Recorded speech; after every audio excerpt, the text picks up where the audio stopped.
Yes, sir. We back, man. It's another episode of the Outspoken live cast. Make sure I get my own shit right. That a bitch. Yes, sir. Episode 10. It's kind of like a birthday episode for me. My birthday was yesterday. We're still in the weekend celebration and shit. Got a dope yesterday, man. Excuse me. Shit. My Detroit homie gonna slide through on us one time today. Shouts out to Skeeter, man.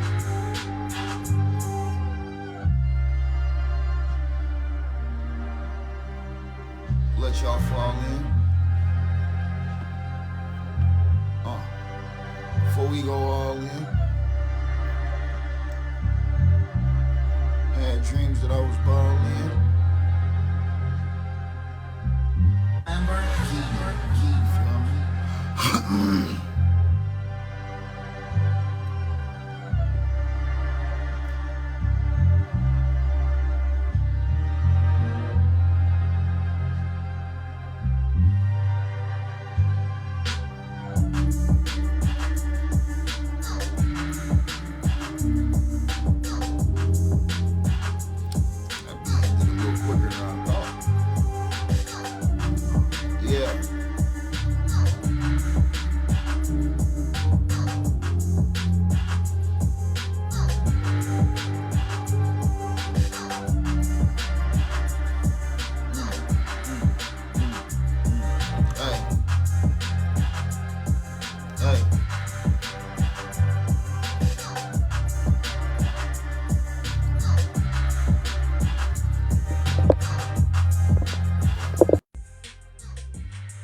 Damn. Say you declined it, brody.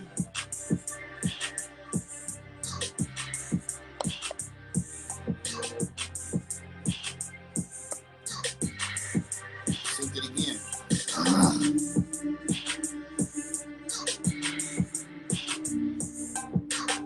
Or hit your request again, bro.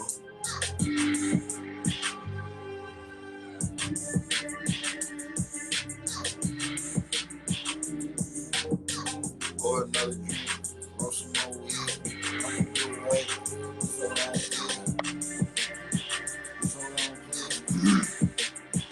Just hold on, please. Roll another. Yes, sir. My bad. I had to turn the camera this way. I was trying to turn it. You know what I'm saying? Turn it. Technology, my nigga. For sure. What it do? Slow motion, man. You know how we do. No days off. Saturday is a work day, but it's a slight work day. What you sipping on? Wine. OG status. You know what I'm saying? Like, I don't do the liquor no more, man. Yeah. It don't hit the same. I need some smooth shit. A joint and some real wine on smooth, bro. You on your LeBron shit? Yeah.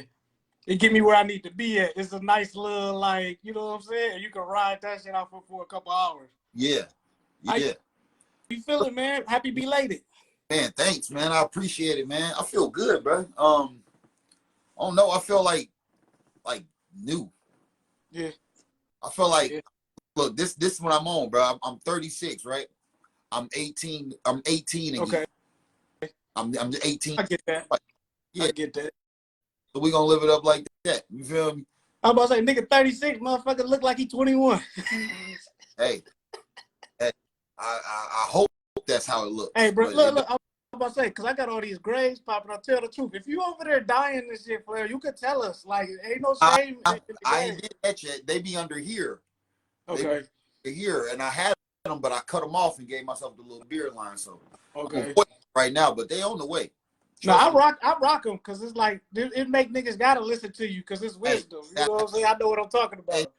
And I know your situation. We don't, but even your lady, women like it. You feel me? Yeah. So, you know.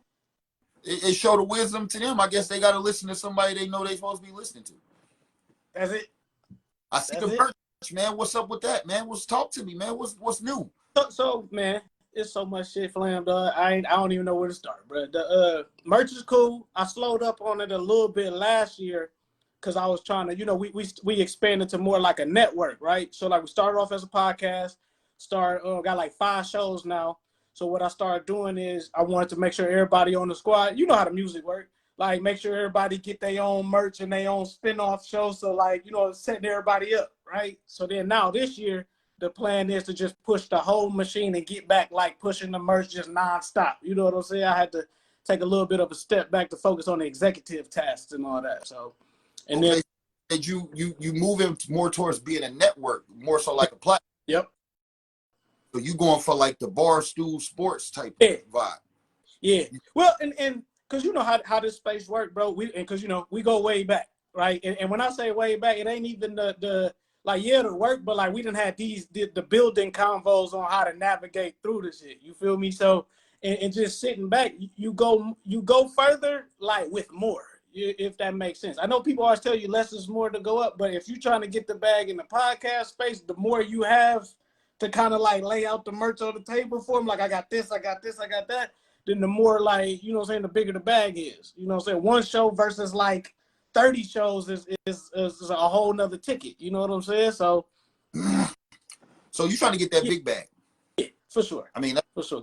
I want to get paid to do this shit for a living. I've been doing it for like 20 some years now at this point, because I started when I was like 13, like before it was cool and all that. But like now it's like, bro, I want to like wake up, do this shit full time, like edit, produce, on to the next, and just get paid a bag to do that shit. So man, that's so dope, because there's not many people that's as passionate about other things as people are passionate about being rappers. Yeah. And I always tell people, where would the NBA be without without who? ESPN? True. Like, true. You know, the game is the game, but it's certain things that make the game that ain't necessarily the game. Yeah. You know what I mean? Like media and the journalists and the bloggers and the newscasters and the cameramen and the people you don't see. The camera only show the entertainers. Yeah. But entertainment business is so much more than the entertainers. A lot of people is only blinded by what they see possible to be that's on camera, and they never consider the other shit. You feel me? Well, like you said with the music, it's another project that I'm kind of or like a lane that I'm trying to operate in, like A&R. You know what I'm saying? Like, and you know how the game work. The A&R is like he's the extension or like the kind of go between the artist and they team and the label. And 9 times out of 10, he the one with the budget that's kind of like guiding the director, or like he telling you, depending on how cool he is, because he could either be a man of the people or a man of the industry. And if you're a man of the industry, he just the shit just rolling downhill. He just telling you what to do. But if he a man of the people, he fuck with the artists and appreciate it. He can get shit done for you and fight for you in those rooms so that you get more for your videos and your production budget and all that. So, like, that's something that I feel like, you know, I may not have an artistic ability, you know, that somebody such as yourself who can, like, dance in and out of the beat like so smoothly, but a nigga can get some shit done. You feel what I'm saying? So, too, like, that just made me think about so many things at one time. I don't know where to start. A&Rs are kind of like cultural liaisons. You feel me? Yep. Like, the artist is the entertainer and the culture, but the label is like the business representation that sees the lucrative benefit in the whatever the artist does, but he might not necessarily understand. Right. You feel me? And right. the A&R is kind of the person that's in between explaining why he needs money for this. You're right. Like, right.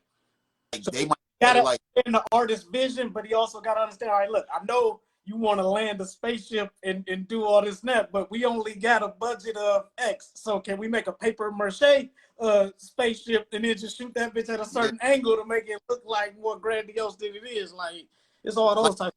In a way, it's like the A&R is like negotiating the financing of the vision. Yes. You feel me?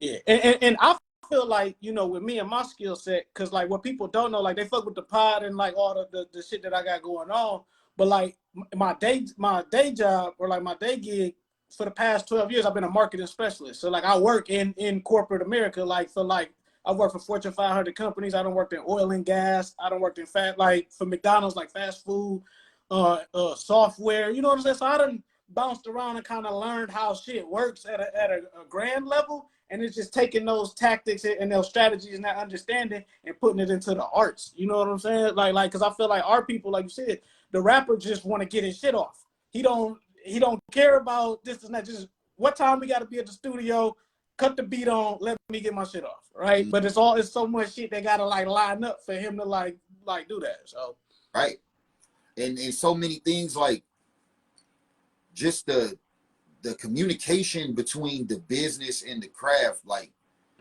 it's not many people when you the budget and the talent. It's a lot of things being not done that are supposed to be done because there is no proper structural format as far as, you know, the hierarchy of budget, corporate, you know, the quote unquote, right?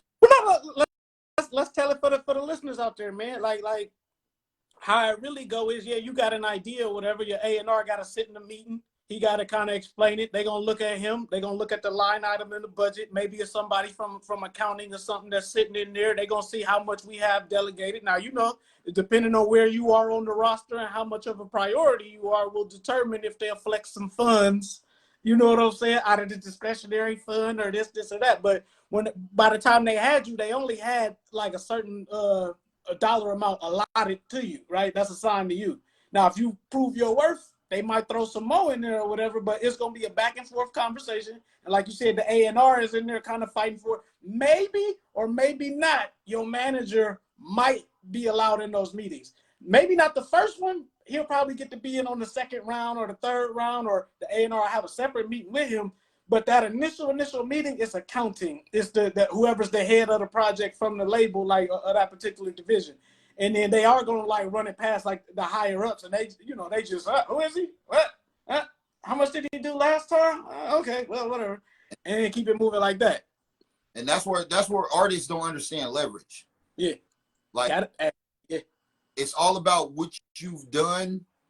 Like the way you said, who is he? Yeah, like everything you've done before they know you is why the tone of how they treat you, the whole way they dealing with you. Yeah.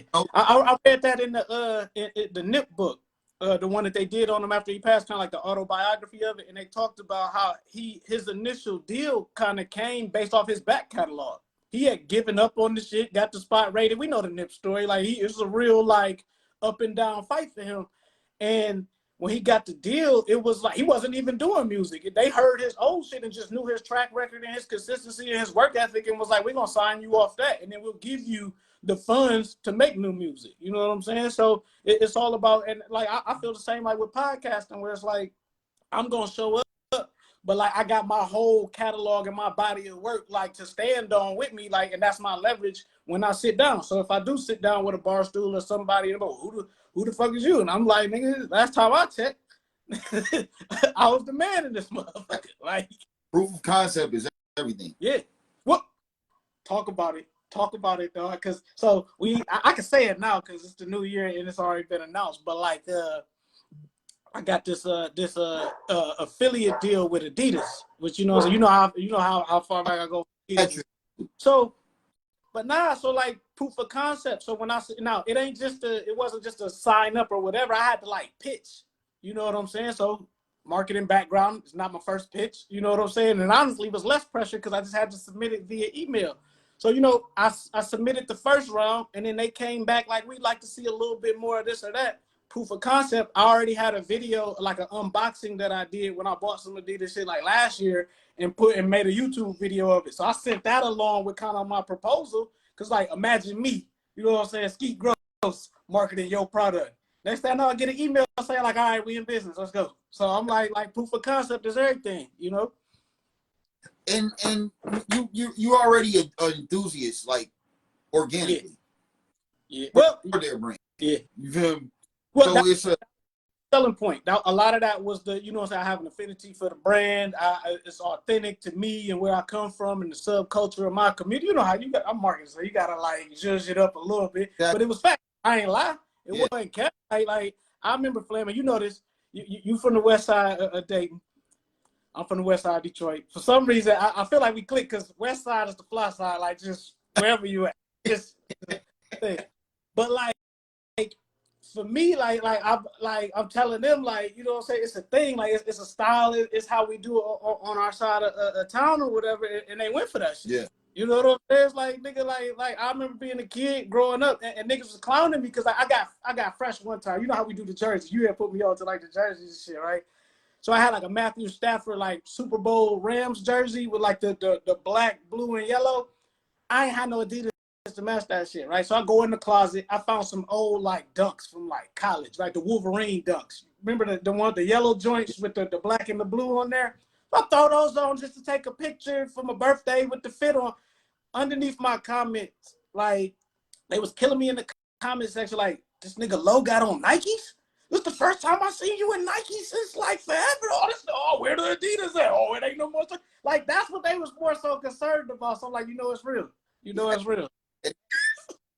Brand. Let's talk about branding, like, because even the way you dress is branding. And specifically talking about you, I'm talking about people. Period. Like when you've worn and branded something so much that when you don't have it on, you get called out like that. You know you've branded your look, and you know you look with the look you chose of why they saying what they saying right now. Yeah. Well, and I ain't gonna lie to you, bro. It was by design. So like even the relationship with Adidas. Me and you talked about it offline before, but like I'm from Detroit, so like I grew up on the west side, Dexter Ave. You know what I'm saying, dark side. And like back in the day, like why everybody know about BMF, but before BMF was like YBI and all of that. So like a lot of my old heads and stuff is you know what I'm saying, came up in that. And so like I'm used to seeing them like hop out with the full tracksuit with the top tens on and all of that stuff, right? So it started there. Then when I started buying my own shoes and stuff, you know what I'm saying, you teenagers start hustling. I would buy I got the 2 for $89 like deal at Foot Locker. You know what I'm saying? I go in there, buy me 5 tees, 2 pairs of shoes, wristband, because you know wristbands and headbands was part of the shit there, you know.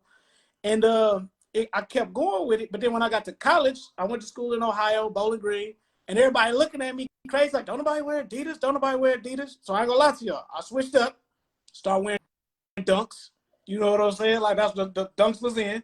The SB Dunk, they had the low cut. Nike had the shit where you could customize the shit and put your name on the side of it and pick your own color. So I was doing all that shit. Then when I graduated from school, I came back to the city, and everybody had on Adidas. Right. I'm like, hold on a second. Like, y'all just was like, nah, this wasn't the wave no more, but now here it is. And I was on that shit before y'all was on it. So I said, nah, I doubled down on it. And I said, from this point forward, I'm sticking with it. And I did that because my core demographic is the hood. You know, it's the ex-dope boys, you know what I'm saying, all of that. Right.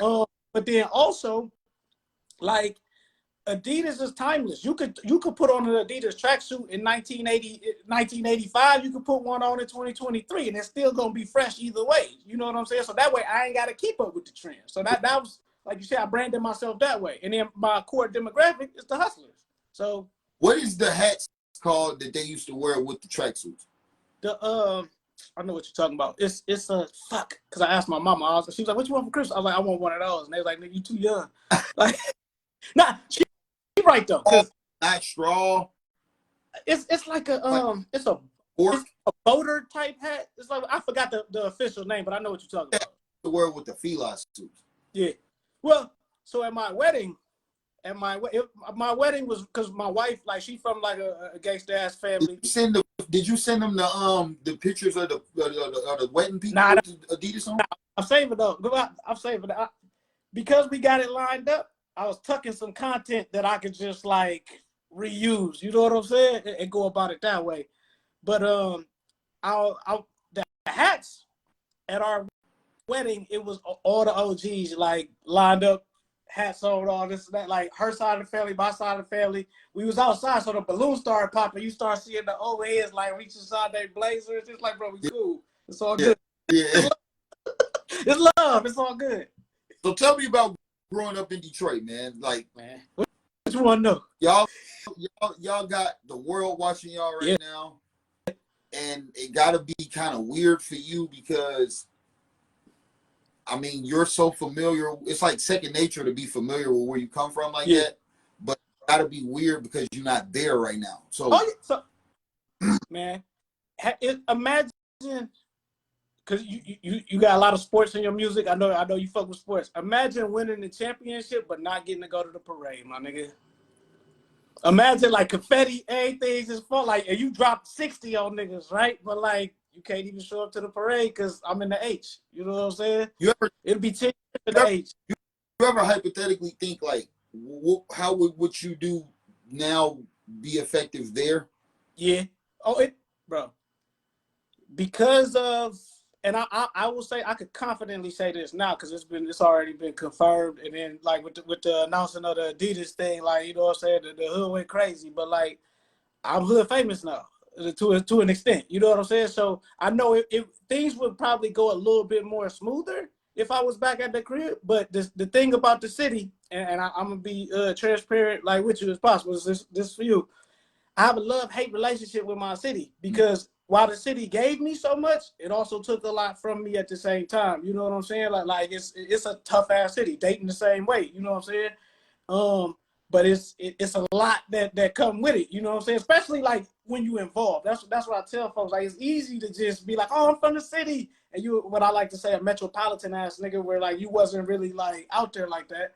And even me, like, I was the schoolboy like in my hood, but like if you my fam or like you somebody that's like close to me or whatever, some shit go down, like I got you. Like that's how I rock. Like, and so niggas know that about me back at home or whatever, right? So like my little reputation that I had growing up was like what it was, and it's been consistent like through adulthood.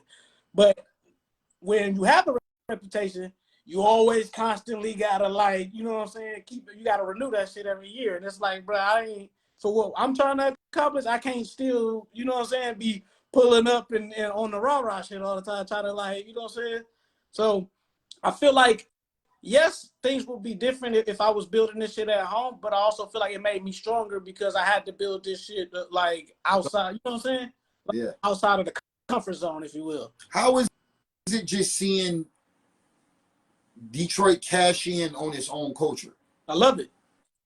I I'll be shouting out this one podcast, man, because them niggas it's an East Coast podcast. I be having to educate niggas, man. Like, yeah, you know, because you hip to the culture, but it's so much influence that we already had that niggas wasn't even hip on. So to see everybody else wake up to it, and Detroit is one of those cities. Like I saw everybody jock this when it came out, but like Detroit versus everybody, right? I went to school with the nigga, like, shout out to Tommy Walker, like the nigga who came up with that line. And he said he came up with that as a battle cry because, you know, us Midwestern cities, you got Youngstown, Akron, Dayton, Toledo, Cleveland, Gary, Indiana. Like, you know what I'm saying? You got all these like Midwestern, Pittsburgh, you got all these Midwestern cities that like, that when the industry moved on, like we just had to kind of thug it out. And like, you know, like it was an industrial city, but like when they moved all that shit to China or Japan or wherever the fuck they moved it, niggas had to turn to the streets. You know what I'm saying? And it's one of those things where it's like the world forgot about us. The city went bankrupt. You know what I'm saying? Like it was whatever, but like we a resilient ass city. We still gonna ball out. We gonna get it ourselves. And that's the culture. We ain't never need nobody else. And I say that because like I bring up something as simple as like Cartier frames. That's been the shit. Like niggas was getting jacked for Jordans.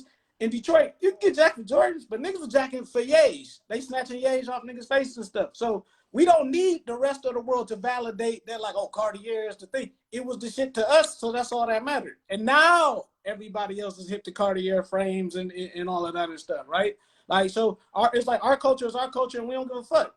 It was a meme to this day. It was like, Detroit people don't trip on celebrities because, my nigga, we are the celebrities. You know what I'm saying? Everybody hood famous and known kind of in their own right. So, hey, man, I'm going to tell you a lot of shit right now that I'm going to tell you all the shit that I admire about Detroit.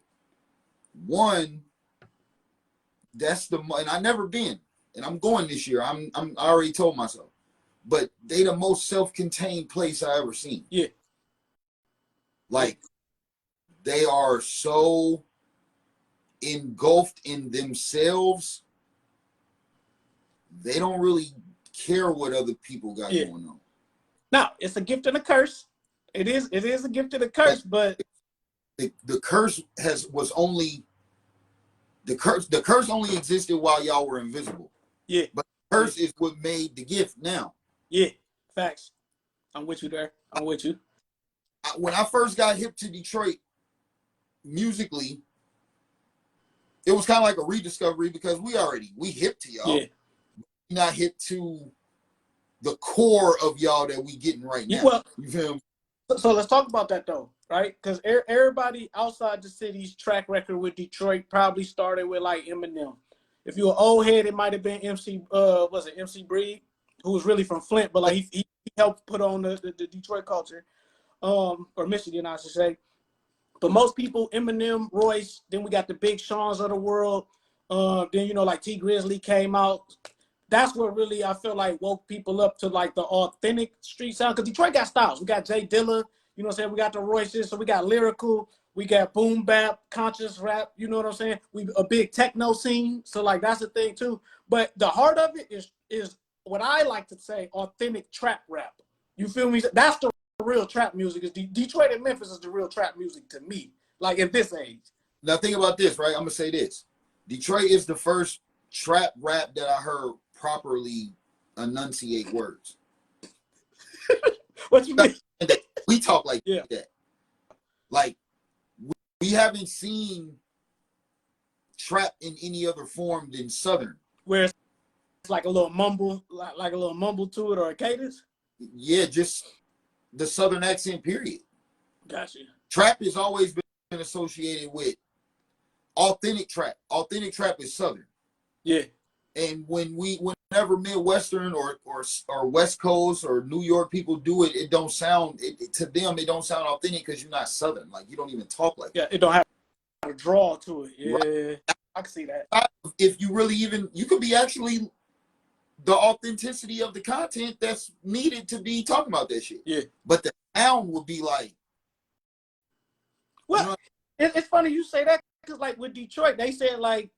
We known for why do Detroit niggas be off beat? Because it's like they just go in and talk over the beat, right? I don't be hearing it like that.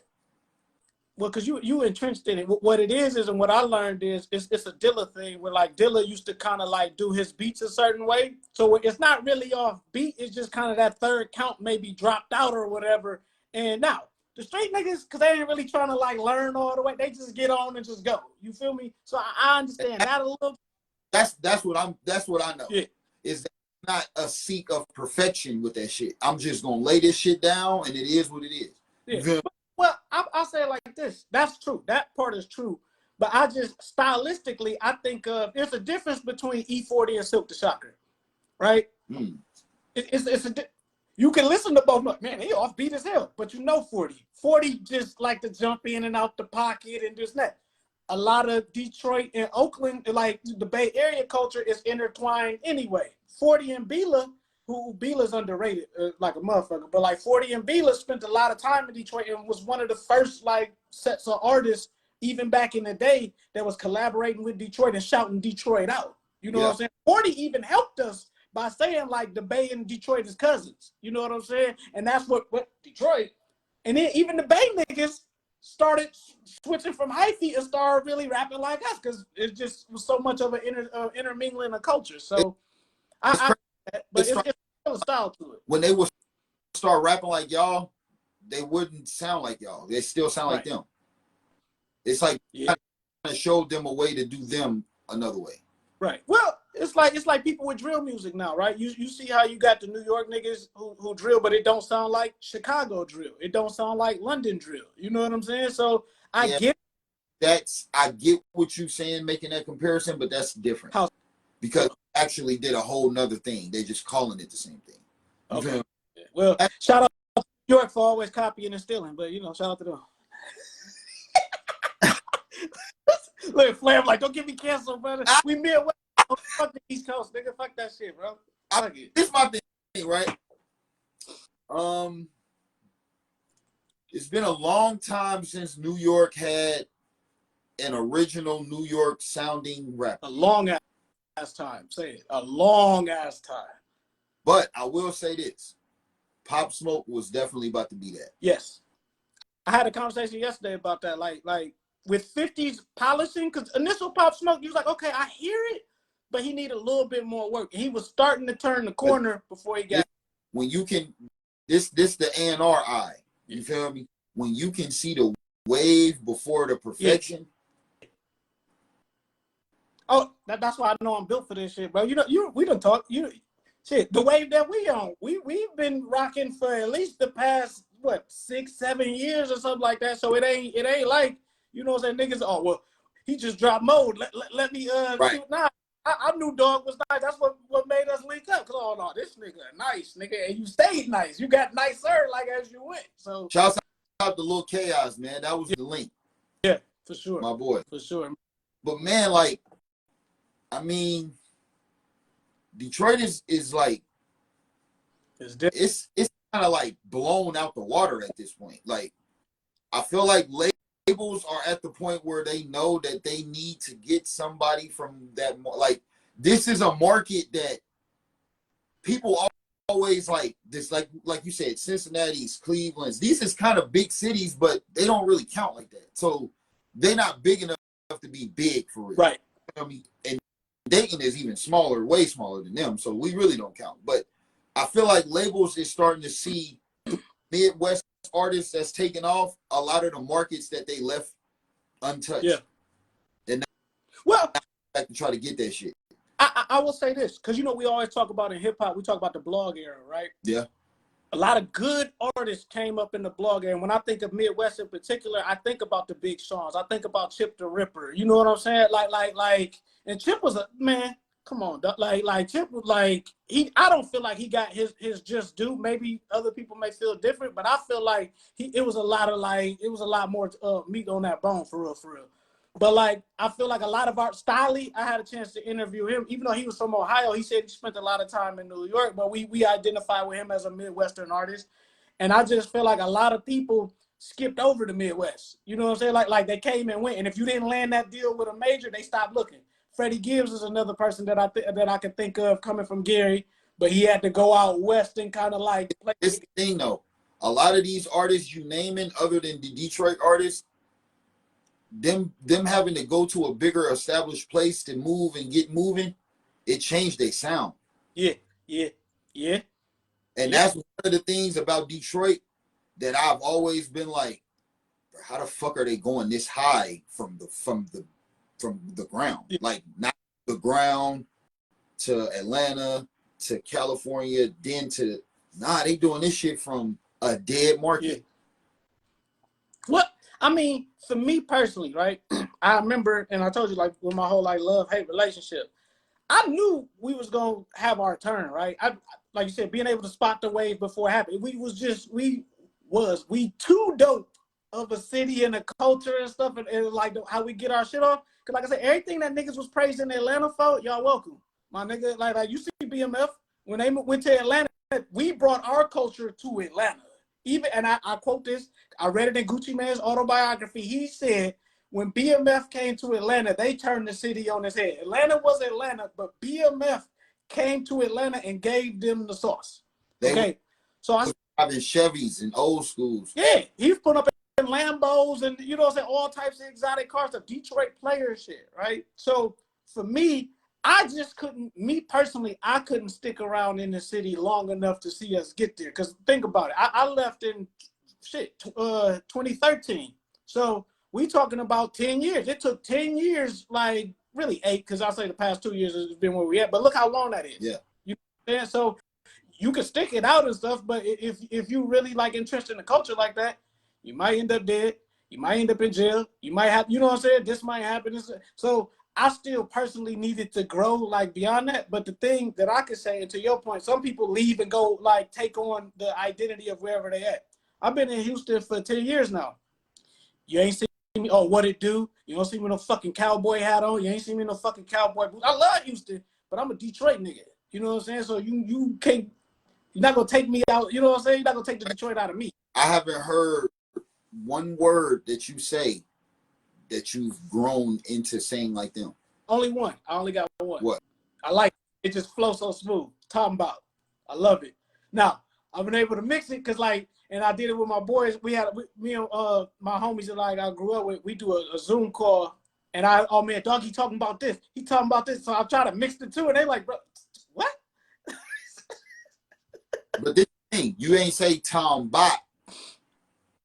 It depends on how drunk I am. It depends on how drunk I am. You said Tom Bot. Yeah. I know you know. Feel like I can't do it. Yeah.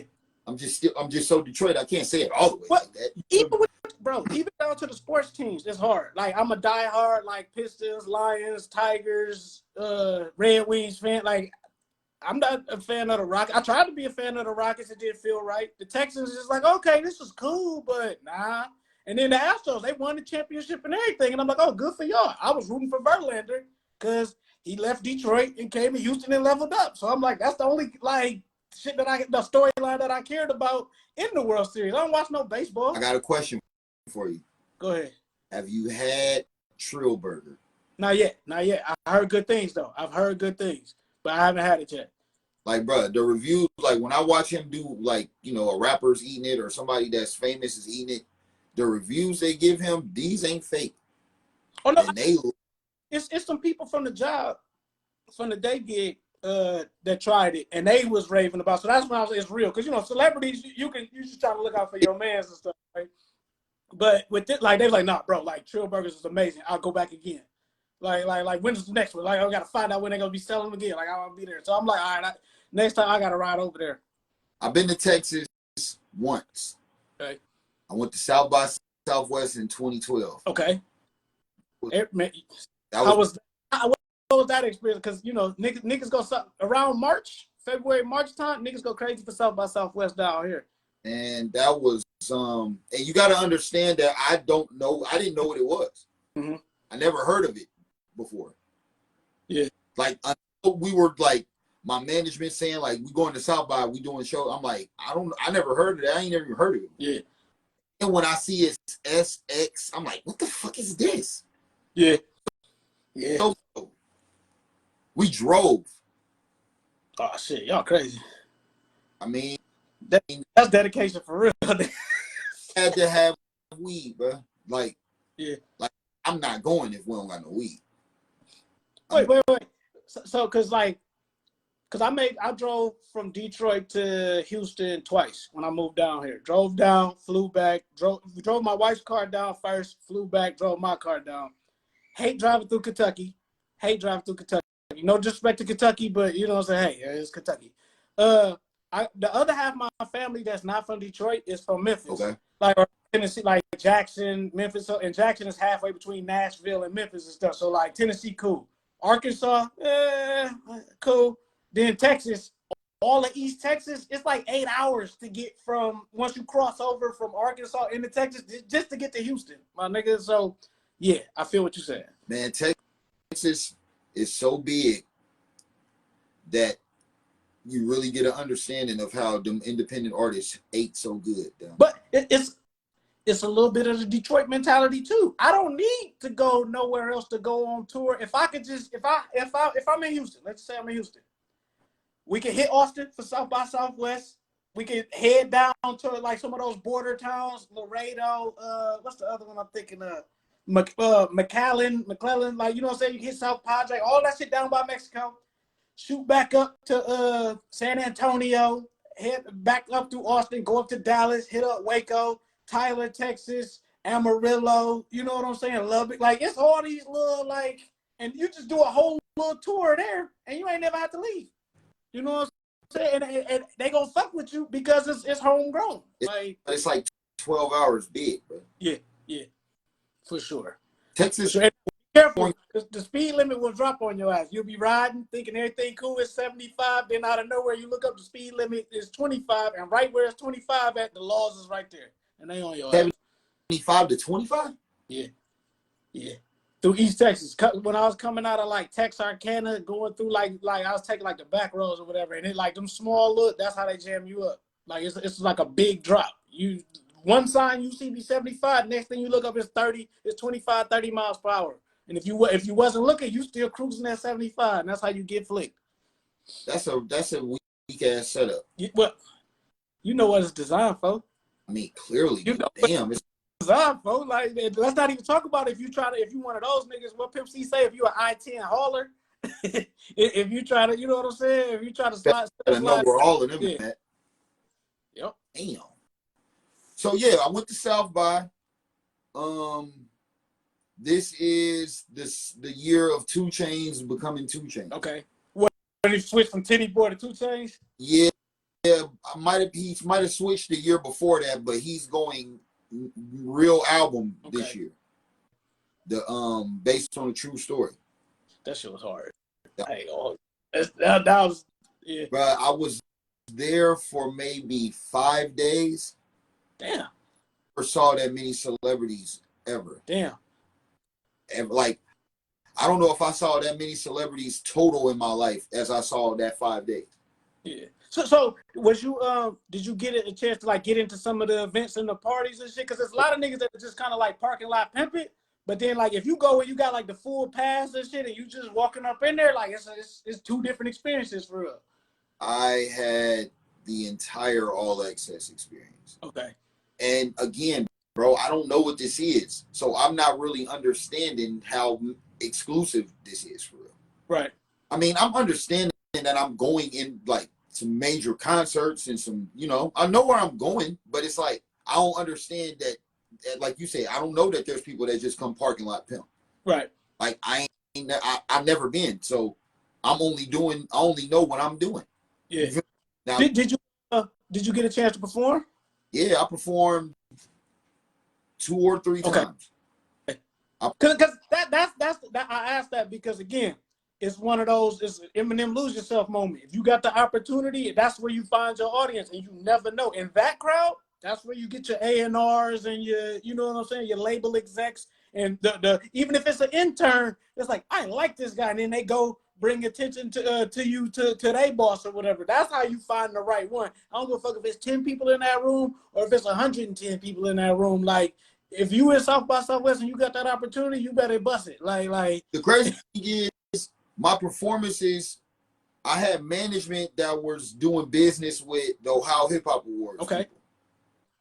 So they had Ohio showcases that they were kind of in partnership with putting together, which kind of gave me a slot on the lineup by default. Mm-hmm. All the events that they did like that. But my management would also be a part of promoting and handling shows that were the bigger shows in the same venues after my show. Okay. So it would be like. So you was plugged in. I'm talking about. I don't even understand how plugged in. Yeah. You feel me? Yeah. So the day and my shows will be in the daytime. Okay. The first show I had, I think it was like the same show basically 2 days in a row. Basically, I had a show where we performing. It's like an outside club, and to headline that show, Smoke Dizzle was performing. Okay. So yeah, another blog here. Smoke Dizzle had his run. He had on the low. He had his run. Yep. I fucks with Smoke Dizzle to this day. Yeah. So he's performing. He's in the green room where I'm in the green room, and I actually interview him. So I'm like, okay, this is cool. He fucked with Currency to where I think he don't smoke blunts. So I smoked a whole blunt in front of him. And then a week later, I see him on YouTube smoking blunts, and I was like, influence. No, what you did? Yeah. no, he does smoke blunts. That's me realizing I smoked all the weed and didn't pass it to him. Shit. I would have still passed it to him and let him tell me if he was gonna do it or not. I didn't want to be like, I thought that was like, I don't want to, you know. Well, so let's talk about that. Let's talk about that. Because coming from where we come from, like you said, niggas may not necessarily get to see as many celebrities.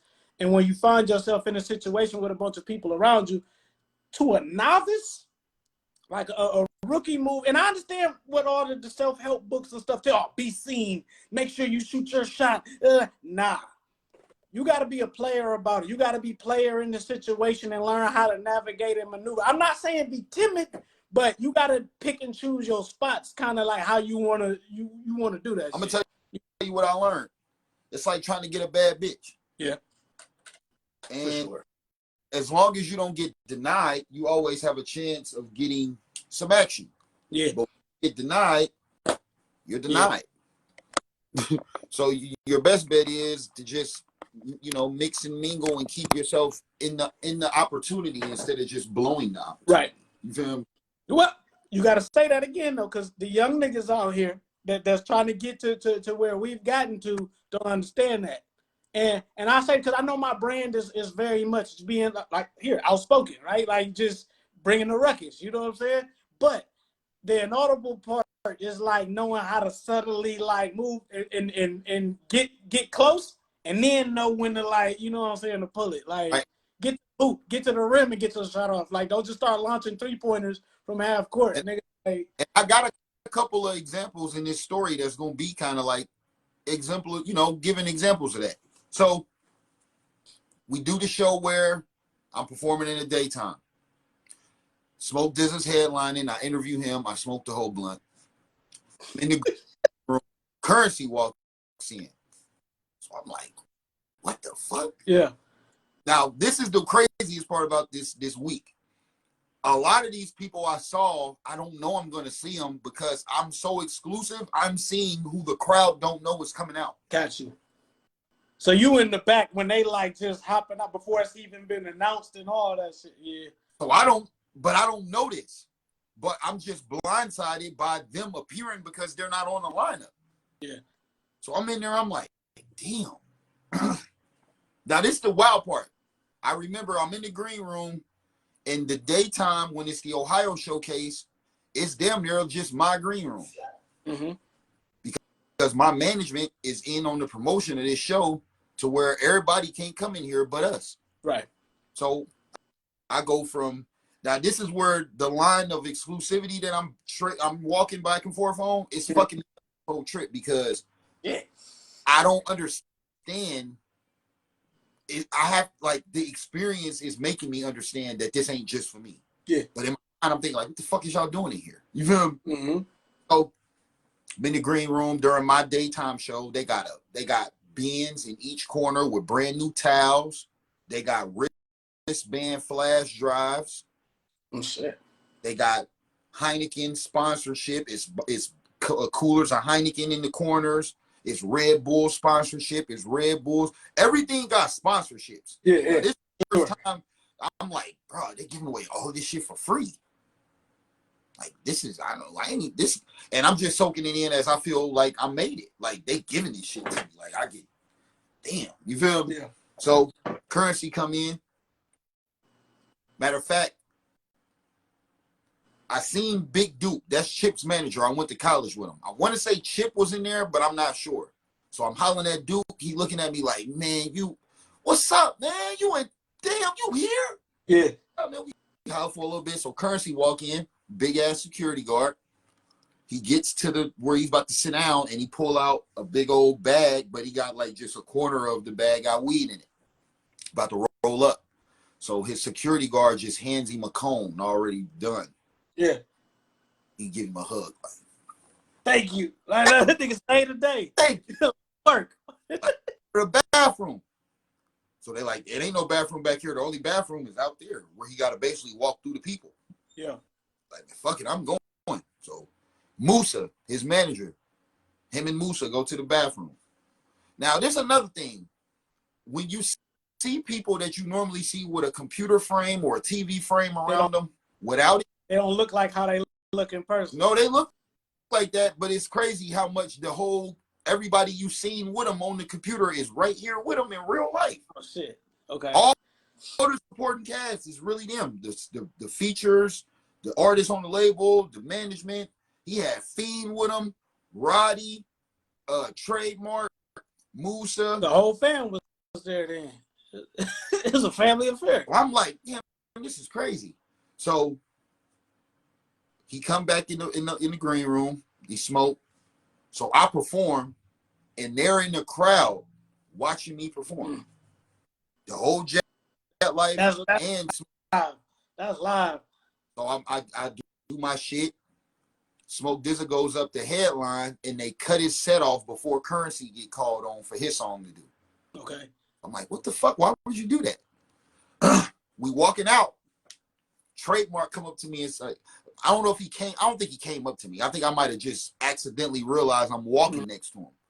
I'm like, hey, bro, I fuck with your music, bro. Like, he like, hey, man, you got it, man. Like, I fuck with you, bro. Like, for real. Like, keep going, bro. Da, da, da, da. So I think he telling me that first, because then I come back, I'm like, man, I fuck with you, bro. This nigga Currency come up to me and tap me and say, you don't fuck with him.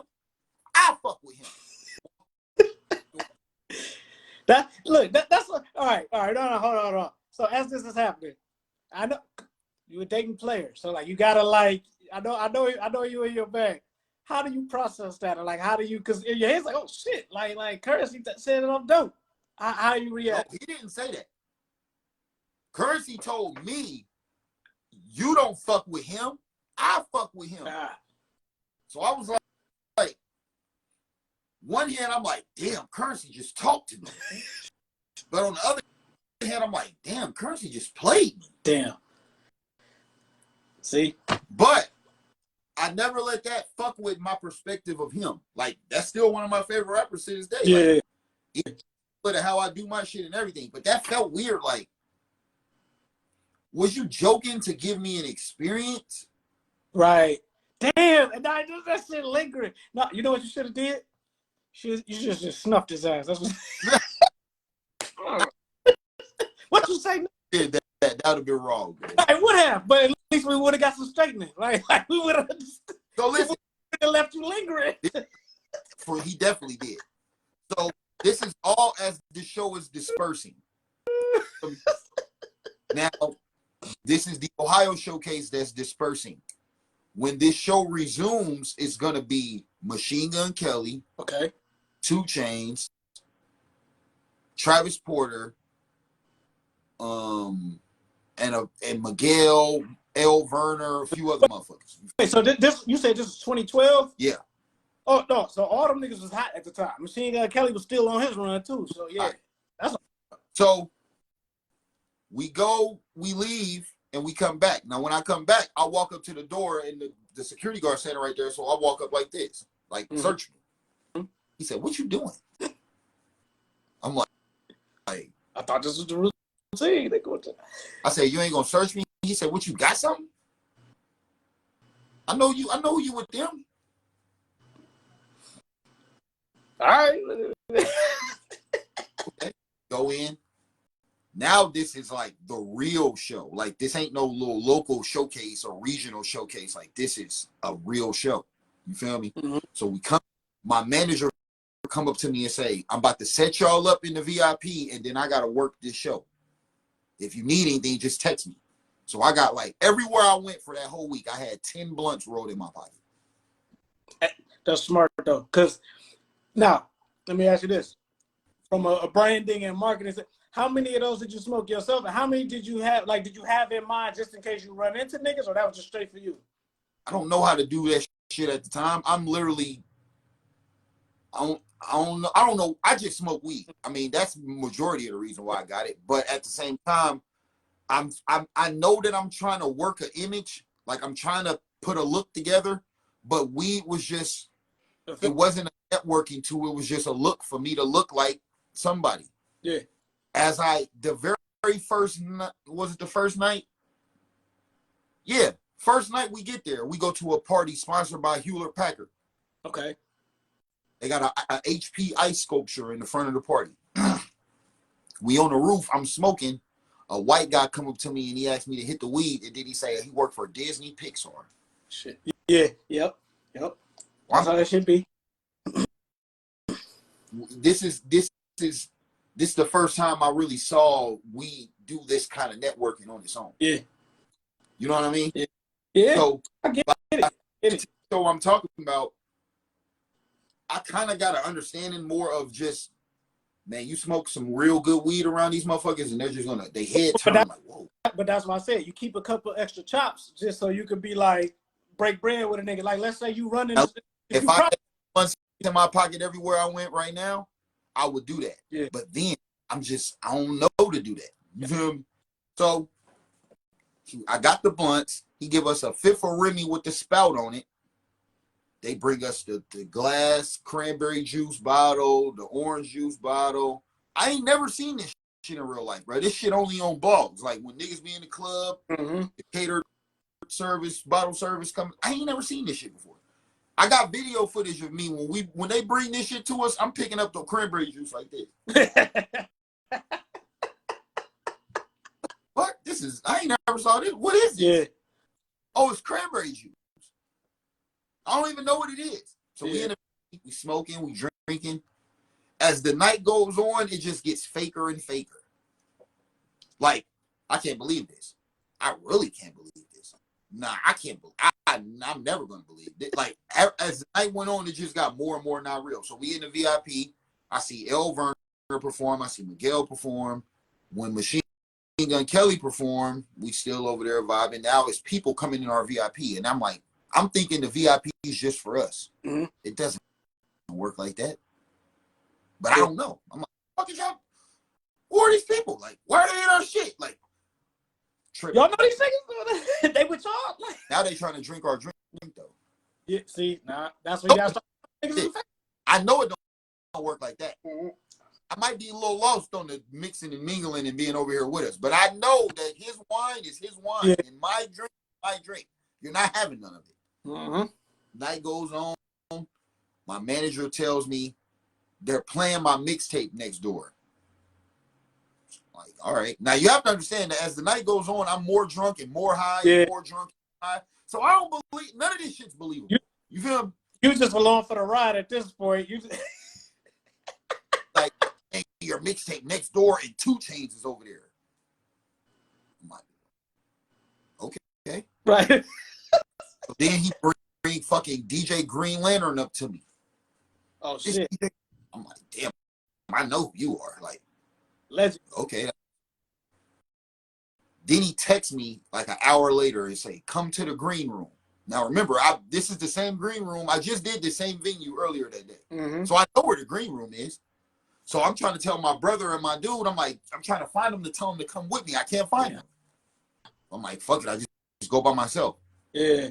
Because when I'm looking for him, I thought to myself, he didn't say y'all, he said me. Right. Maybe I just need to go. So I go to the green room, I knock on the door.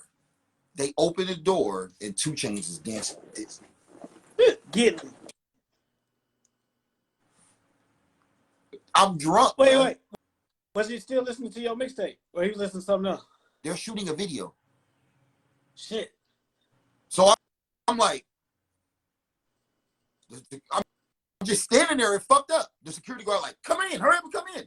So I come in and I'm just standing there like, what the fuck do I do? I just walked into a dream. Yeah. Like, he didn't say none of this shit's going on in here. He just said, come to the green. And he opened the door and 2 Chainz is dancing. So what you do? Bro, I walked in and just stood on the wall and I'm like, I ain't supposed to be in here, bro. That's the first thing I said is like, I can only think of roll some weed. Yeah. When in doubt. Roll it. My manager come to me like, you want to meet 2 Chainz? I'm like, yeah. So he walked me up to him. I'm like, he got the extendo blunt like that. I'm like, damn, 2 cigarillos look like extensions. Yeah. He said, you know, it's a true story. Yeah. I got a CD on me. I try to give him a CD. He like, oh no, I don't take those. Give it to my manager or somebody like that. A couple months later, I seen this thing on YouTube say, whenever somebody walk up to me and try to give me a CD, it's like they say, hey, let me get rich off your money. I feel that. I was salty. I did that. Like, damn, I never. So that's why I asked the question, like, because I'm glad you telling this story, because everybody want to make it, right? But everybody don't understand the situation that you found yourself in is really like how it is, and those interactions and what you say, it's quick. But that's why you got to think on your feet, and you can't don't do too much, and you guys should just be cool and be natural. I'll tell you a time where I don't know if you know, but remember when I was doing like the monthly showcases, me and my dog JC Seals was doing the showcases at Warehouse. So we did the It's Just Rap Fest, and we booked Stolly for the show, right? So, but next door in the venue was like a comedy show that was going on. So, and they had my wife working the via like the green room like door to make sure niggas they just go back there and fuck with Stolly or whatever, right? Mind you, I just did an interview with Stolly on the podcast, so I'm chopping it up with him in the green room, whatever. And I'm out working the door and just moving around the show or whatever. Go back to the back is Slink Johnson, Gilly, Jess Hilarious, Ha Davis, who's from the city. It's an all-star cast, right? And I only bring this up because, like you said, most niggas would be like, oh my God, oh my God, oh my God. Now, my uncle had a promotions company growing up, and I used to work in front of a nightclub like when I was 13 and shit. So I've seen celebrities. I know how to act. You know what I'm saying? Act like you've been there before. So I did like how you said. I post up on the wall, and I'm kicking it. Now, the voice in my head, though, is like, you still got to be felt. You know what I'm saying? Not seen, not heard, felt. So I'll do what my natural thing is, just start talking shit and cracking jokes. Like little subtle, little sarcastic, deadpan, dry humor shit, right? Niggas is laughing. Yeah. Guess what Slink do? Slink asked for the weed. Already asked him, you know what I'm saying? Like, I wasn't even smoking like that, but I just knew that, like, if it's going to be some celebrities in the bill, roll some extra, it'll be a good talking point, right? Now, here's the thing. The reason why I said, like, don't feel like, oh, I'm not even supposed to be here. As the night got on and stuff, and I go back into my head, Flam, because, like, I'm like, damn, because thinking about everybody that I just named is on a run right now, right? Like Gilly, Ha, Jess Hilarious, Slink, all of those names is up right now. They was up then, but they even more up now. So I'm like, damn, should I have said more? Should I have done more? But I played it just how I was supposed to play it, because guess what? And this is a testament to the work and the grind. The cameraman who just walking around doing this, the security, the bouncer, all niggas who I have run into here or there. So it wasn't like I was a fish out of water. Oh, what's up, Skeet? Oh, what's up, Low? So I feel right at home now, because all the like behind the scenes people who like work with other folks and stuff recognize me from just working, you know what I'm saying, on my circuit run, right? So I feel more inclined to kick it amongst these folks. My wife was kicking it with Jess Hilarious, like they was best friends and shit, you know what I'm saying? Yeah. Nigga, I flicked it up with me for the city, you know what I'm saying? So I say all these things to say you just gotta be you in those moments and just play it cool. Act like you've been there before. Act like you're supposed to be there. Is the advice that I give for the listeners, man. I'm gonna listen though, right? And this the advice I'm gonna give them. Mm-hmm. You're intoxicated. You're not gonna know how to do it. Well, yeah. That's why you gotta be cool. Listen, you gotta be cool. When I came in, like I said, I stood on the wall, I rolled some weed. My manager walked me up to him, I met him, I took a picture with him, and I start feeling normal.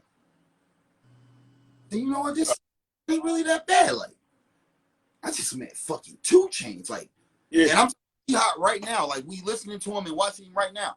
So I'm standing against the wall, I'm finishing rolling the weed.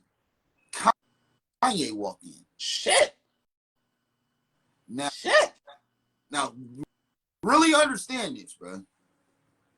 I think after I met 2 Chainz, we take the picture. He got Trey the Truth with him. Okay. Now they standing in the corner, or Trey standing by the door. I'm standing. When I went and posted up after I met 2 Chainz, I'm standing near Trey. Okay. So 2 Chainz telling Trey standing there. He got his sunglasses on. He's sweating like a motherfucker. 2 Chainz, how I said they got the free towels. Yeah. He reached in the bucket and hand him the towel. He told you, man, good looking out, man. Man, yo, bald headed ass over here sweating, man. I had to give you a towel, boy. You was over here going through it. So I'm standing there laughing at that, and Kanye walked in. Damn. Bro, I'm standing by the door. Like I said, he's standing by the door. I can hear him talking. When he walked in, I heard myself say, oh, shit. And I didn't want to say nothing. Like, I talked, I didn't talk. I just said, like, it just did it by, I said, oh, I got to get out of here. What? I've never done that in my life, bro. Yeah. Ever unconsciously spoke. Like, my body just, I heard me talking and I didn't know I was talking. Yeah. And I'm talking about he's walking right past me. And I said, and he right by his ear, oh shit. Yeah. I said, oh, you got to get the fuck out of here. Bruh, we don't even know 2 Chainz has no affiliation with good music at the time. Okay. So we don't even know what's coming that yeah. Hey, bruh, Kanye walked in and only talked to him. Bro, they're shooting the I'm a Wild Boy remix video. Mm-hmm. So it's Machine Gun Kelly, Travis Porter, 2 Chainz, Trader True. It's so many people, so many Slaughterhouse. It's so many people in there. When Kanye and them niggas sat down and put their hoods on and start tweeting. Like, yeah. He's only talking to 2 Chainz. And he's got 3 like Secret Service security guards with him. And he played punching 2 Chainz in the ribs. I'm looking at this shit like, bro, you know him? Right. Not even putting it together. No, we can't. There's no increment of it all yet. Bro, he talking to him and he keep looking at me. I really gotta get out of here now. That was the weed. That was the weed. Man, nah, bro. I had a Chicago Bulls hat on. I don't know if he kept looking at me because I had a Chicago hat on. I was trying to figure out if he knew you from somewhere, from the city. Bro, I'm literally, there's no denial that he's looking at me. Yeah. And that makes me feel so much worse. Like, if I could have thought, like, he might be looking at him. Like, bro, there was no way he's looking at nobody but me. Yeah. I'm like, bro, I got to get out of here before I fuck this up. Like the advice you're telling them. I knew I couldn't move like that. Gotcha. Well, with me, just my persona, right? The wolf shit, right? Like that's. I remember being in college, and I took it was like a Native American studies class or some shit, right? So we had to read these books. It was talking about the connection to the wilderness and whatever. So I'm in the apartment, go home and watch this National Geographic documentary on how wolves communicating, and I'm smoking while I'm watching it and shit. And this shit just was dope. Everything they was talking about, the family unit, the way they hunt, the way they communicate, the way they adapt to their environment, how wolves, everybody think wolves are just some killers like they can be, but if it ain't no food, it's this and that. They can eat berries and shit to survive. They omnivores like when they need to be. Like, just all types of shit, right? That taught me how to, like, that gave me my persona on how to move and functions. And then even corporate America, bring us South by Southwest. When I worked for the software company, we did like this high level event where we went out to Sundance Film Festival 2 years in a row. So what you saying, like bumping into people, and it just, so I'm just like, but I know how to move. So I always play it cool, act like they are excited to meet you. But you from Detroit. Well, yeah.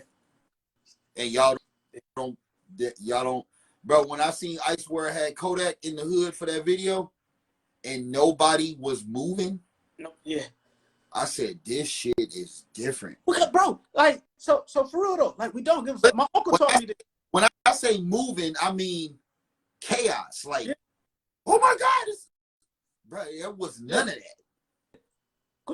We don't give a fuck. For real. Like dead ass. Like, it could be a nigga that's the neighborhood dope man, right? He that nigga. And then, like, whatever celebrity could come in, that nigga is gonna get more love than this celebrity that you just named because we know this nigga. We don't know this nigga. Hell, this nigga might be lucky that he can make it out this motherfucker with his jewelry intact. They go to wild part. This how dating is. They're not gonna show you love because they know you. Damn.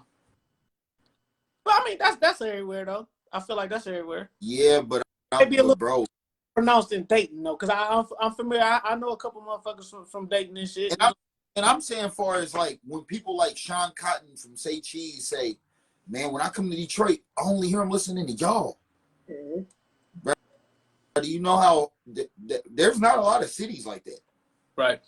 Like there's not a lot of cities like that. Yeah. That they support their local artists so hard that they pretty much are a cornerstone of their marketing of the streams. Like numbers pretty much come from them. Well, so think about it this way though, and this is my approach to podcasting too, right? It's like hip hop back in the day. if you want to be the nigga in hip hop, you got to master your block first. Right. Then you master your block. Then from your block, you master your side of town. From your side of town, then you master your city. Then you master your region. Then you go and take over the world. A lot of motherfuckers just, and I think we talked about this before too, a lot of motherfuckers just want to just run out the gate and take over the world. Nah, nigga, nah. You gotta focus on home first, grassroots marketing, what I specialize in daytime. But you gotta focus in on your community and like your core audience, grow that, become the man there, move here. Then you can go for bigger and better. But some people have to establish their city as a music scene. Well, yeah, I can see that. Like when you are an artist that's from a place that's already thriving and receptive to being in their own market, they already self-consumed, you have a high chance of being accepted as one of them already. That's what you already are. Yeah. But when you from somewhere that's trying to create the foundation of that shit, it's so many people that get lost in the shuffle before things start catching. Yeah. It's so many people that never get celebrated. There's so many people that trailblazers get forgot about. Oh, yeah. What? Why do you think I go so hard, bro? It's a lot of shit that I don't get credit for. You feel me? And what I have learned, and I'll be peeping your posts and shit too, man. Sometimes, man, you just gotta know, and that's gotta be enough. You feel me? Like a lot of shit that I learned about myself, I be kicking some game, bro, and I be mad that niggas don't get it or niggas ain't hear me, but it don't manifest itself until 5-10 years later. Exactly. And then this nigga Low was right. Like it's people at home kept telling my niggas to stay diligent, stay on point, stay making the music, especially in my hood. Like, cause it's a thing. Like if you from out of town, right, and you meet a Detroit nigga or you run into another Detroit nigga stuff, I'm gonna tell you how it's gonna go. Niggas gonna hit you with the, okay, you from the city? Okay, what part? Nigga say, oh, on east side.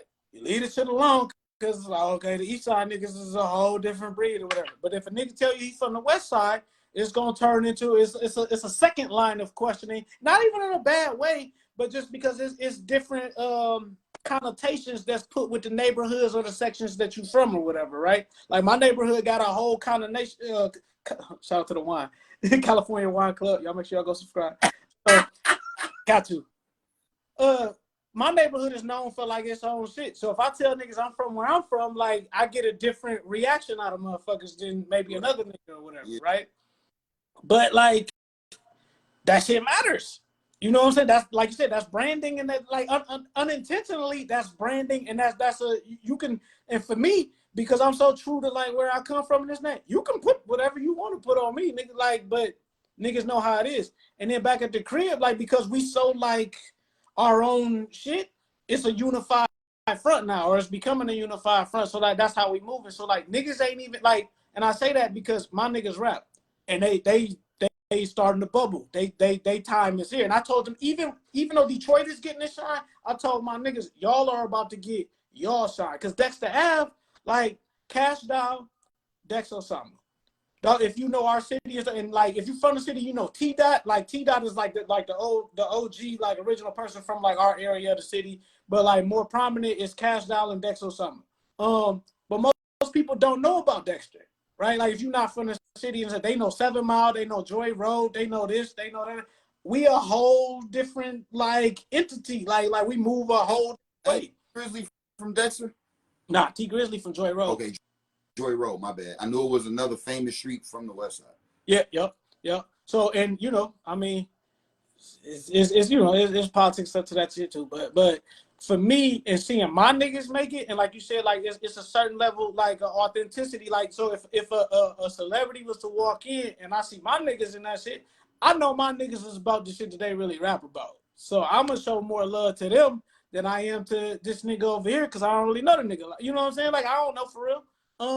But at the same time, like my niggas, just as long as I've been podcasting, if not longer, those niggas been rapping, and they been them niggas like who they was and shit, right? So I'm always gonna try to like champion and campaign for them the same way that I do for you and anybody else that I know is just nice, that I know is as dedicated to their craft and they brand and they hustle as I am to mine and shit, right? But I just feel like it take that level of like you said, like self kind of indulgence or whatever to understand that. Because a lot of times we tend to like kowtow and bow our heads to these other niggas. They time about to be up. You know what I'm saying? We named all these people. When the last time you heard of Machine Gun Kelly? Like for music wise. No disrespect to him or nothing, but when the last time you heard of that nigga? You know what I'm saying? Trey the Truth. And I love Trey the Truth. He's one of my favorite rappers at a point in time. One of the reasons why I moved to Houston is because of how impactful the music was to me. That It Is What It Is album was zero, and it's unfortunate what's happening with them, but like that album sonically got me through a dark place in my life, like a dark chapter of my life and shit. And I got a chance to meet him, and I told him that. You feel me? But at the end of the day, it's Dark Side next to him, nigga. Like and fuck everybody else, like. Right. So, yeah. I had a chance to meet Nip and tell him how he inspired me. That was pretty dope. And I wish, because right there. I think that is a way that me and you kind of connected. And even when I was in college, because I was doing college radio when Nip like came out with Hustle in the House, and that's when like the labels used to send us like the B-sides and artists that they was trying to break. And when I heard that shit, I looked at my nigga and I was like my roommate, we was in the dorm, and I was like, bro, this shit different. And what I used to do was, instead of waiting for the labels to send me stuff, I find songs, have my nigga pull them down from Boxed In, and then I take them over to the radio station that we had on campus. I get with the production team, and we in there chopping and cleaning it up ourselves, and I'm throwing it on there on my show, because I used to host on Thursday and Friday nights, right? Shout out to my dog, J. Arch. He was from Lima, and we had a show called The Midwest Connection for life. All 4 years we was there, Thursday nights, Friday nights, niggas used to pregame with us. So that's how I got big in Ohio. But that just made me have a how crazy it felt to be played on college radio. It's a tool for sure. It's definitely a way to break through, for real. I try to tell a lot. Definitely is, but even without it being, it just made me feel like I was progressing. Yeah. Because you gotta understand that certain opportunities to places that don't have opportunities are way bigger opportunities than people that have opportunities where they come from. Some of those people be like, that ain't shit. Mm-hmm. People that ain't never been like, bro, Columbus is like, I don't understand it. It's so wide open. Yeah. Like musically, it's always so much going on, but there's nobody ever coming out of there. Yeah. Well, yeah. And a person like coming from Dayton, bro, when I would go up there, I would be so hungry and so aggressive of snatching opportunity. They like here. Yeah. Well, it's so much, bro. Like that's how I feel down here. That's how I feel down here. Like I love it, but they move at a different pace than Detroit, and just kind of my innate grind and my thought process and how I go about things puts me at a little bit more of an advantage being down here, just because I hustle different. I don't say I'm better or nothing like that, but like I just hustle different, and it allows for me to kind of move a little faster. You're from somewhere that's not as fortunate to have as many opportunities as that, so you hustle like there's no opportunity. For sure. Because look, between me and you know this because you're a hustler too, in the back of my mind, my young mind, you could say, like, but I made certain rules to myself. It's like, look, I'm not going back to one-ply toilet paper. I'm not going back to generic cereal, and I'm not going back to not having cable, my nigga. So, I mean, I got streaming, but you know what I'm saying? I'm not going back to just the basic 6 channels or none of that shit. Those were the 3 things my young mind made up. No matter, like, what happens, I'm going to hustle hard enough to where I got good toilet paper, name brand cereal, and I can watch whatever the fuck I want to watch on TV, bro.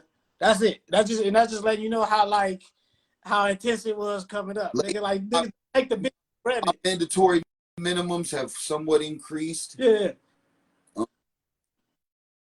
I gotta have good weed. I have to have a studio in my house, and I have to have nice shoes. Hold on, though. I gotta talk about this because I've been watching you for a minute. Been tapped in. You know what I'm saying? Always got a appreciation and a love and a respect for your grind. My boy. This is just for the listeners out there. I don't like how niggas be like, oh, I don't know what, can I build your own fucking home studio, at least, so you can get your references and your raw vocals and stuff out. even if you got to get it mixed and mastered and go to the studio, but you should at least have a dojo. If this is your craft, even for podcasters, you should at least own the equipment, have a dojo. Because Flan, you produce and rap, so it's you know what I'm saying.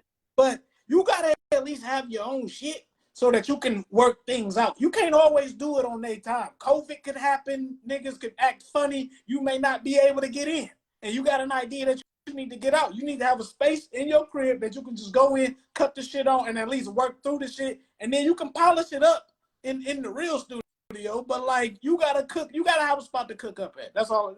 For the creatives, the artists, the brand niggas, you gotta have your own shit, bro. Like you have to at this stage in the game. And to me, you're not serious if you don't have your own shit. 3 things. 1, most basketball players got a rim at their house. Yep. And when I was a kid, I used to always be like, man, them niggas is playing and I don't have a rim. Mm-hmm. 2, to be able to record and create without paying by the hour, like when you paying by the hour, you have to have it already premeditated. Yep. You gotta have that shit written out as soon as you come in, and the rest of it is spent like it gotta be stale by the time you get there. Yeah. But bro, you'll be surprised at how many songs I record that when I roll the chair up to the mic, I don't know what I'm about to say. Yeah. This gives me the chance to just be free in finding whatever feeling I feel, however long that may take. If I want to put in my drawers, if I want to do it while I'm drunk, if I want to do it when nobody's in the room, if I want to do it when it's 10 people in the room, if I want to have a party, if I want to cry, if I want to, I can feel however I want to feel. Yeah. And the third thing is, recording yourself is just so important because the output of music nowadays is like, you don't want to be dependent, like the amount of music you have to put out, you don't really want to depend on people's availability to be able to do that. Because you may have, like you said, you may have some fire shit and it's ready to go, but you ain't got the engineer for the night, so now you got to wait 2 weeks. And my thing is, I always basically anticipate the bullshit. Like somebody basically not wanting to work as hard as me, so you're not available because you just don't want to be on the clock today. Yeah. But sometimes it's real shit that happen where somebody can't do it. Yeah, yeah. Their daughter might be sick. Their mom might need to. They call. Yeah, like it's certain real things that. And my thing is, how good are you when people leave? Right. You know, for sure. They might have a logical reason to leave or not be available today. But what logical reason do you have to not be productive?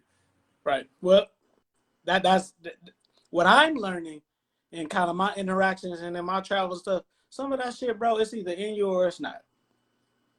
Point blank, period. Like. I'll be honest, bro. Like, you right, but like I found more in me that I didn't know was in me. Okay. Now maybe break down. What you mean? Like, I feel like it's either in you or it's not. But sometimes you think it's not just because you ain't found it yet. Well, I'm a Detroit nigga, so it's in. I don't never doubt myself. Yeah. Nigga, like unfortunately, like I ain't trying to sound cocky. But dig what I'm saying though. I get you. To have the confidence to not doubt yourself is different than proving a level of yourself to yourself that you never saw yet, though. Yeah. No, I get that. I do get that. You can believe that you got it in you, but sometimes when you pull it out of you, you be like, damn, I ain't know I had that. I've been in moments and I'd be like, shit, like, because I talk to so when I talk to me, I call myself Big Low, and I'd be like, damn, Big Low, like nigga, the Adidas shit. When that shit happened, I had to take a second. Like, I waited. I didn't even, bro. I waited like a week before I made a post, said anything, because I just marinated in it, man. Because I remember just being a young dog. A lot of shit, Flam, with me. I've been so intentional with like how I go about my grind and stuff that when a lot of things happen, I could close my eyes and go back to where I was at back then. And that's my motivation. So I remember being a young dog, running, ripping and running, doing my thing, coming home 2, 3 in the morning, laying in the bed at my mama's house and just staring at the ceiling until I fell asleep. Just like one day this is gonna be this. One day I'm gonna have this. One day I'm gonna. So last time I was back at the crib and I had to stay at my mom's house. I was out with my boys, you know what I'm saying, doing my thing, like old times. Came home 3 o'clock in the morning. This time was different because I'm in my own room. And you know how moms is. They ain't gonna throw no shit out. So it's just the same shit. So I'm just like, damn, I take my Cuban off, put it on the dresser, take off like all my reason, put it on the dresser and shit, and I lay in my bed and I'm just thinking to myself, my old like childhood bed and shit, and I'm staring at the shit and I'm like, damn, nigga, like, nigga, I came a long ass way because I used to sit and just lay in this same spot staring at the ceiling fan like, oh, one day I'm gonna this. Right. And it's laying there trying to think of how you gonna do what you already yeah, did. yeah. And it was a surreal, like you said, like it just got unreal, like it was a surreal feeling, bro. Cause it's like, and I do this personally where I just take mental snapshots just so I can like recall later and stuff. Like you said, like the moment that you was in and stuff, so that I can be able to recall that shit. I want to experience it like in its fullness, so that I can be able to one tell the story, but then two, if I ever need to just go back to it to understand, like and remind myself what it felt like and that, I always do that shit. And I don't take nothing for granted because of my experiences and the shit that I've gone through. You know what I'm saying? But I feel like that's key because that keeps you grounded. It keeps you focused. It builds your confidence because everything, and I'm going to tell this to everybody that's listening to stuff, everything that you need to make it is in you already. And like Flam said, like you just got to realize it for yourself. But I just came at that point a little bit earlier in my life than other niggas is what I've come to understand. The time varies for yeah. everybody. That's the thing that a lot of people kind of see other people catch on and think that they timing is supposed to be. It don't always work like. I was guilty of that early on. I'm not gonna lie to you. I was guilty of that shit. But now that I'm like I said on my Detroit shit, I'm just like, nah, my time gonna be my time when it's my time. No matter, I'm just gonna stay ready for whenever that time comes. Yeah. And I've even been real with myself to in the, you know how it is when you're in the mirror. You talk to, I'm okay if it never comes.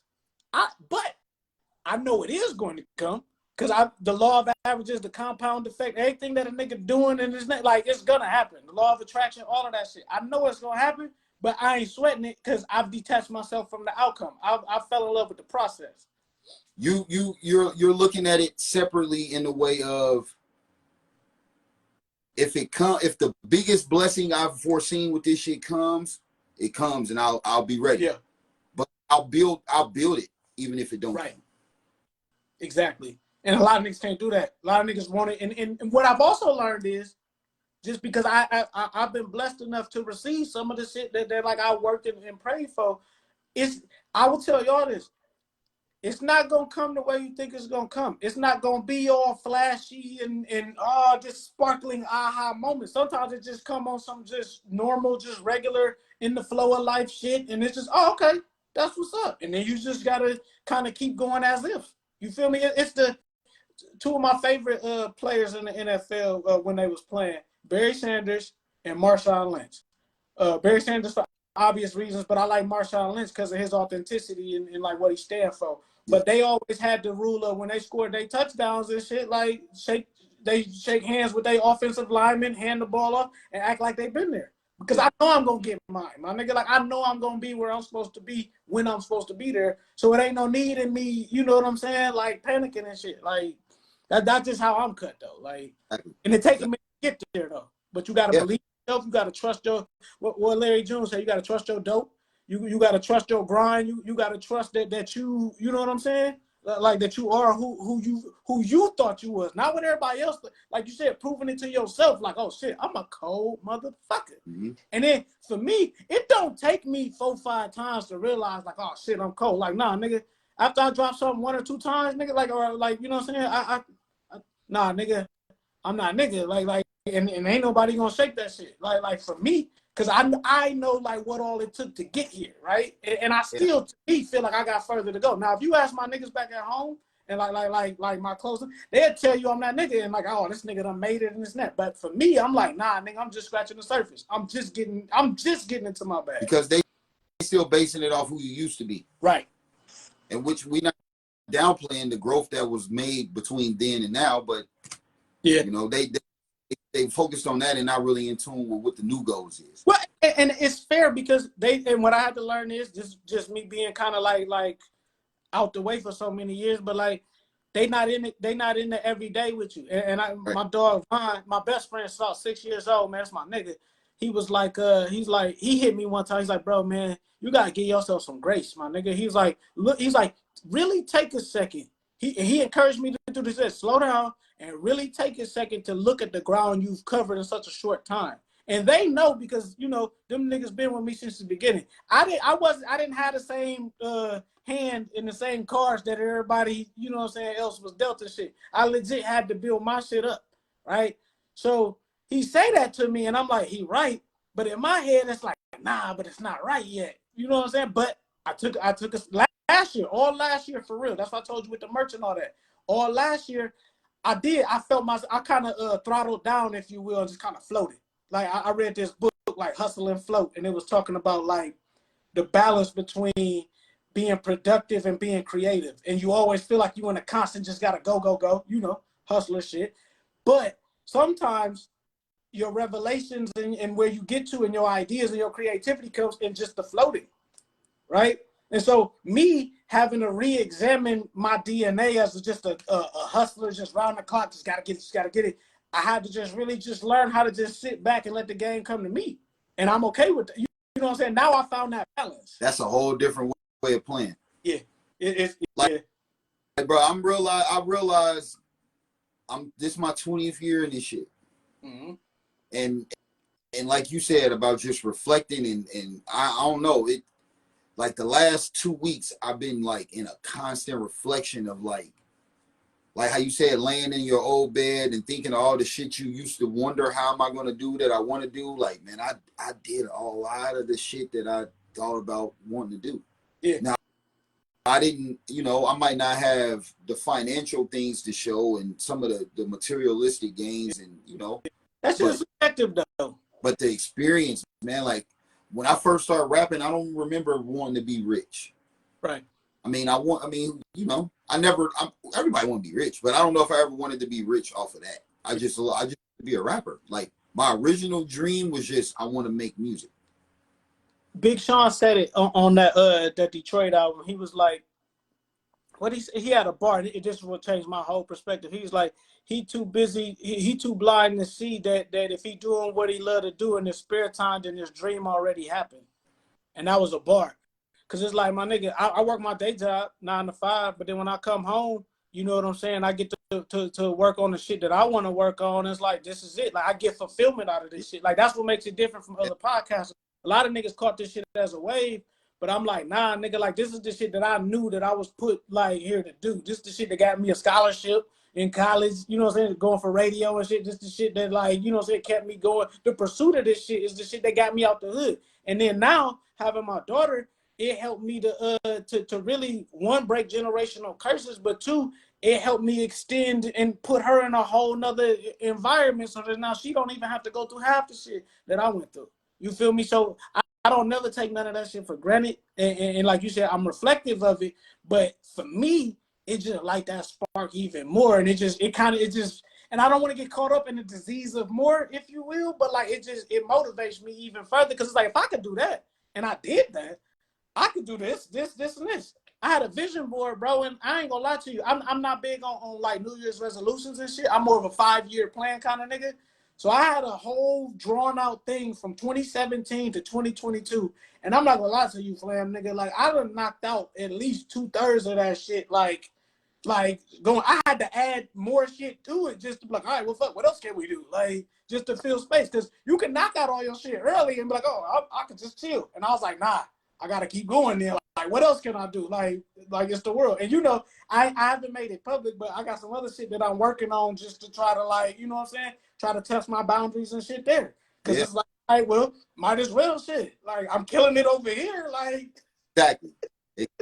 Yeah. I'm going to ask you one more thing, and then we're going to wrap it up. You say you like TV. You watching the fight tonight? Nah. You not? Nah. Why not? I think Tank Davis fighting tonight. I ain't watching that shit, bro. I done seen enough fights in my day. I ain't gonna lie to you. I catch the shit when it like afterwards and shit, right? Because I ain't gonna lie to you. So one of my cousins, my older cousin, was a cage fighter. So Are you familiar with Monroe, Michigan? It's on the other side of Toledo. It's like if you're coming from Ohio, it's the first city you get to when you're coming into Michigan. If you leave in Michigan, it's one of the last cities before you get to Ohio. I ain't heard of it. So my cousin was staying out there, and when I would be in school, when I was supposed to be in school, I was up there kicking it with him. He was a cage fighter, and so like they ain't had shit to do. It's a little like rural farm town. It's mostly white niggas and shit, man. So they be fighting in the basement and shit. They like, cuz, why don't you get in there? I'm like, but I only fight out of survival, my nigga. Like, I ain't trying to just fight niggas. They threw me in there with them motherfuckers, man. Nah, I got mine, but a nigga kicked me. And I'm from the hood. I wasn't expecting to get kicked. I could throw hands, but I wasn't. They like, watch for the kicks. And I'm like, ain't nobody kicking nobody. This nigga kicked the shit out of me, bro. And like, fuck my whole shit up. So like I'm cool on the like watching other fights. I just save all my enthusiasm for when it go down. Like that's what I'm on.